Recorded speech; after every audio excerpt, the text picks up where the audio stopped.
Video में हम लोग पढ़े थे सक्रियता श्रेणी में सबसे ऊपर स्थित धातुओं का निष्कर्षण और फिर टाइप्स ऑफ ओर्स अयस्कों के प्रकार। अब जो है सक्रियता श्रेणी में जो मध्य में स्थित धातु हैं उनका निष्कर्षण कैसे किया जाता है। सक्रियता श्रेणी में जो सबसे नीचे स्थित धातु हैं उनका निष्कर्षण कैसे करते हैं, इन दो टॉपिकों को आज के वीडियो में हम लोग पढ़ेंगे कि extractions of metals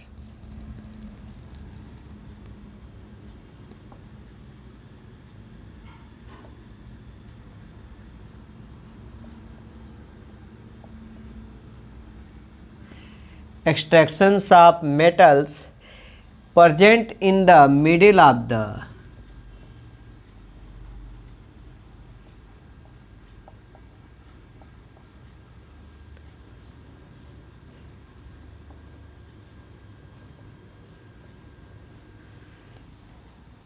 activity series।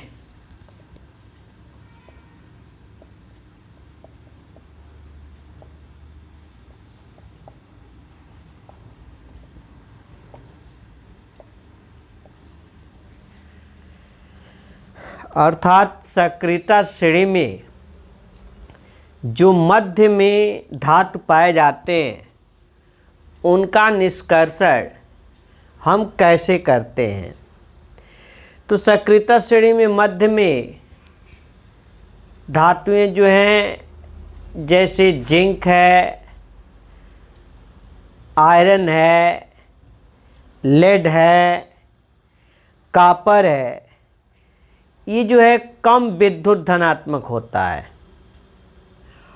और इनकी ऑक्सीजन से बंधुता बहुत ही कम होती है, इसलिए इनके ऑक्साइड और अन्य यौगिक बहुत कम स्थिर होता है और रासायनिक अपचयन के द्वारा बहुत आसानी से हम इन्हें जो है अलग कर लेते हैं, अपचयित कर लेते हैं।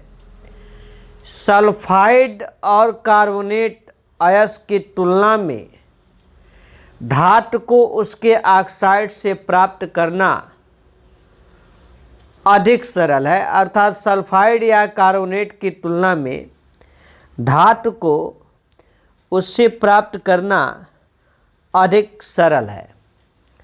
तो जैसे वायु की उपस्थिति में यदि यह जिंक सल्फाइड है और वायु की उपस्थिति में अर्थात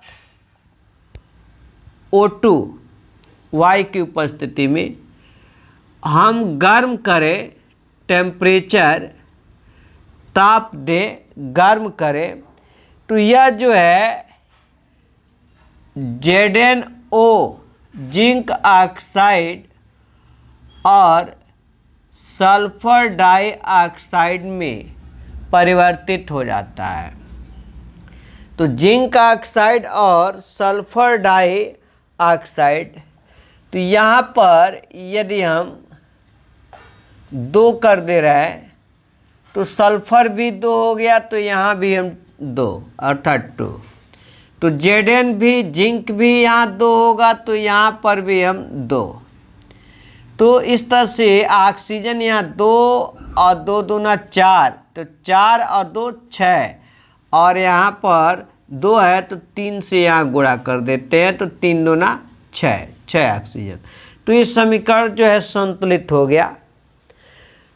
ऐसे ही जो है यदि कार्बोनेट है तो सीमित वायु में जो है जिंक कार्बोनेट ZnCO3 को यदि हम गर्म कर दें, जिंक कार्बोनेट को यदि हम गर्म करते हैं तो जिंक ऑक्साइड ZnO और कार्बन डाइऑक्साइड निकल जाता है। तो ZnO जिंक ऑक्साइड क्या, ये जो है सॉलिड अवस्था में है, सॉलिड स्टेट में है। तो इस प्रकार से ये हमें जिंक ऑक्साइड अभी प्राप्त हुआ है, जिंक नहीं। और फिर जो है धातु ऑक्साइड को कार्बन, कोयला जैसे अब चाय के साथ मिलाकर गर्म करने पर धातु जो है अपचयित हो जाता है। नहीं तो यहाँ भी ZnO सॉलिड अवस्था में है, यह सॉलिड, ये जो है गैस, यहाँ पर ये भी गैस, ये सॉलिड। नहीं तो जिंक ऑक्साइड को कार्बन या कोक या कोयला के साथ यदि हम गर्म करते हैं तो हमें प्राप्त होता है जिंक और कार्बन मोनोऑक्साइड प्राप्त हो जाता है। ऐसे ही जो है कार्बन मोनोऑक्साइड तथा हाइड्रोजन के द्वारा जो है धातु ऑक्साइड को अपचयित किया जा सकता है। धातु ऑक्साइड जैसे लेड है, ये भी मध्य में पाया जाता है, तो PbO, और यह जो है PbO कार्बन मोनोऑक्साइड के द्वारा यदि इसे कार्बन मोनोऑक्साइड के साथ गर्म किया जाता है तो यहाँ लेड Pb और कार्बन डाइऑक्साइड प्राप्त होता है। या ऐसे यदि यह लेड ऑक्साइड है, PbO और हाइड्रोजन के साथ गर्म करते हैं तब भी धातु अपचयित हो जाता है, Pb प्लस H2O, अर्थात ये H2O जो है लिक्विड फॉर्म में होगा। यहाँ कार्बन डाइऑक्साइड गैसीय फॉर्म में है, तो यहाँ पर ये धातु का ऑक्साइड आसानी से जो है कार्बन मोनोऑक्साइड या हाइड्रोजन के साथ क्रिया करके धातु को अपचयित कर देता है। यदि ये सल्फाइड और कार्बोनेट अयस्क है तो ये ऑक्साइड में परिवर्तित हो जाता है और इसका ऑक्साइड बहुत कम स्थिर होता है। तो इन धातु का जैसे जिंक का या का लेड का, इनका ऑक्साइड कम स्थिर होता है, इसलिए किसी अपचायक अर्थात को कार्बन से क्रिया करके और जिंक को अपचयित कर देता है। ऐसे है एल्युमिनियम के द्वारा अपचयन या विस्थापन, जैसे यदि मैग्नीज है, एल्युमिनियम के द्वारा अपचयन या विस्थापन क्रिया देखा जाए तो उच्च अभिक्रिया धातु जैसे एल्युमिनियम है, कैल्शियम है, सोडियम है, भी धातु ऑक्साइड के अपचयन के लिए प्रयोग किया जाता है, क्योंकि ये निम्न सक्रियता के धातुओं को उनके यौगिकों से विस्थापित कर देते हैं। तो उच्च अभिक्रियाशील धातु है, एल्युमिनियम है, नहीं कैल्शियम है, सोडियम है।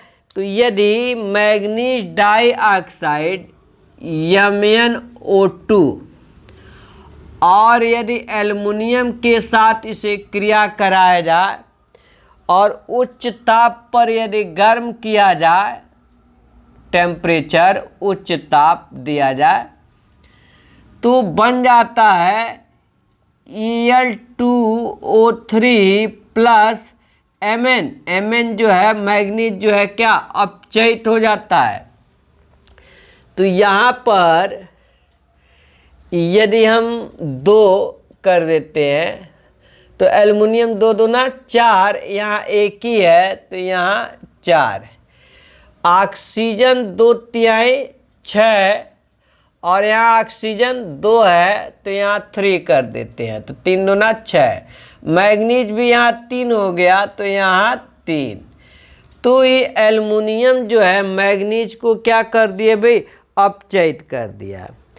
ऐसे ही है यदि आयरन भी मध्य में पाए जाने वाला धातु है तो Fe2O3 आयरन का ऑक्साइड है, और यह जो है एल्युमिनियम के साथ ही यदि क्रिया कर लिया तो बना लिया क्या, Al2O3 प्लस Fe, आयरन जो है अपचयित हो गया। तो यहाँ पर फिर से वही, जैसे यहाँ हम 2 कर दे रहे हैं तो 2 दूना 4 Fe, तो यहाँ 4 अर्थात 4, यहाँ ऑक्सीजन 2 तिहाई 6 और यहाँ ऑक्सीजन 3 है, तो यहाँ 2 कर दे रहे हैं तो 2 तिहाई 6 ऑक्सीजन हो गया। अब एल्युमिनियम जो है यहाँ 2 दूना 4 है, तो यहाँ भी 4 अर्थात 4। इस प्रकार से एल्युमिनियम जो है ये आयरन के ऑक्साइड कम स्थिर है, तो आयरन को भी क्या कर दिया, अपचयित कर दिया। तो ये रहा कि सक्रियता श्रेणी के मध्य में स्थित धातुओं का निष्कर्षण। फिर आगे है कि सक्रियता श्रेणी में नीचे आने वाले धातुओं का निष्कर्षण, अर्थात extractions of metals, extractions of metals present in lower part of the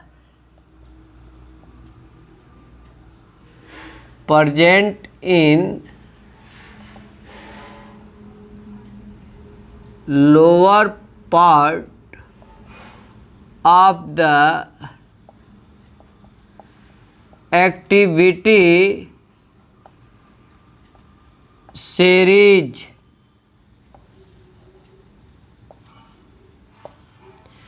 activity series में जो सबसे नीचे है, जैसे गोल्ड है, सिल्वर है, कॉपर है, उन धातुओं का निष्कर्षण हम कैसे करते हैं।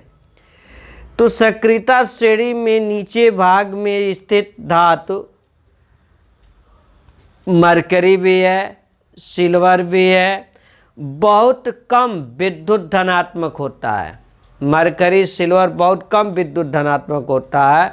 इनके ऑक्साइड और अन्य यौगिक बहुत कम स्थिर होते हैं, केवल गर्म करने पर ही जो है विघटित हो जाते हैं और धातु जो है, शुद्ध धातु जो है हमें प्राप्त हो जाता है। अर्थात तापीय विघटन के द्वारा जो है, तापीय विघटन के द्वारा शुद्ध धातु हमें प्राप्त हो जाता है। जैसे मरकरी का ऑक्साइड है HgO, और यह जो है सॉलिड अवस्था में है, यस सॉलिड अवस्था में है। इसको जब हम टेम्परेचर अर्थात ताप देते हैं, गर्म देते हैं, तो ये प्राप्त हो जाता है Hg मरकरी और ऑक्सीजन। तो ऑक्सीजन जो है गैस के रूप में जो है निकल जाता है, ये मरकरी लिक्विड के रूप में जो है प्राप्त हो जाता है, जबकि यह सॉलिड अवस्था में है। तो यहाँ O2 है तो यहाँ 2 कर दे रहा है, यहाँ भी 2 कर दे रहा है। तो केवल तापीय विघटन के द्वारा जो है धातु प्राप्त हो जाता है। ऐसे है Ag2O, सिल्वर का ऑक्साइड है Ag2O, इसको भी केवल हम गर्म कर देंगे तो सिल्वर अपचयित हो जाता है, प्राप्त हो जाता है, और O2, तो यहाँ पर भी 2 कर देते हैं तो O2, और यहाँ 2 दूना 4, तो यहाँ 4 कर दे रहा है, तो सिल्वर हमें जो है प्राप्त हो जाता है। ऐसे है सिनावार। सिनावार जैसे हाइड्रोगेरियम का जो सल्फाइड है, उसको ऑक्सीजन की उपस्थिति में जो है यदि उच्च ताप पर गर्म करें अर्थात जारण करें, नहीं तो Hg यस और ऑक्सीजन के साथ उच्च ताप पर लगभग 500 से 600 डिग्री सेल्सियस पर हम गर्म करते हैं तो हमें हाइड्रोगेरम, लिक्विड फॉर्म में हाइड्रोगेरम और सल्फर डाइऑक्साइड गैस की प्राप्ति होती है। इसी प्रकार जो है यदि क्यूप्रस सल्फाइड को हम गर्म करते हैं, Cu2S, इसको ऑक्सीजन की उपस्थिति में गर्म करते हैं, अर्थात जारण करते हैं, भर्जन करते हैं, तो Cu2O और प्लस SO2, तो यहाँ पर हम 2 से गुणा कर देंगे तो 2 दूना 4, और यहाँ पर भी 2 से गुणा कर दिए, नहीं तो यहाँ भी 2 से, और हो जाएगा कॉपर 4, यहाँ पर भी कॉपर 4, सल्फर 2, सल्फर 2, ऑक्सीजन यहाँ 2 और 2 दूना 4, 6, तो यहाँ 3 से। अभी भी अगर जो है इसमें सल्फर की अशुद्धि है, फिर से उसे गर्म करते हैं तो Cu2S अभी भी अशुद्धि बचा है और गर्म करते रहेंगे तो ये क्रिया कर लेता है Cu2O, तो बन जाता है कॉपर अपचयित हो जाता है और सल्फर डाइऑक्साइड। तो इस प्रकार से जो है सल्फर डाइऑक्साइड, यहाँ ऑक्सीजन 2 है तो यहाँ 2 से गुणा कर देते हैं, और सल्फर 1 है तो सल्फर 1 है, यहाँ कॉपर 2 दूना 4 है और 2 यहाँ 6, तो 6। इस तरह से जो है यहाँ कॉपर जो है अपचयित हो जाता है। तो सक्रियता श्रेणी में नीचे पाए जाने वाले धातुओं को जो हम इस विधि के द्वारा निष्कर्षित करते हैं। नेक्स्ट वीडियो में हम लोग पढ़ेंगे मेटलर्जी अर्थात धातु कर्म की आधारभूत विधियाँ क्या है। वीडियो देखने के बाद चैनल को सब्सक्राइब अवश्य कीजिए।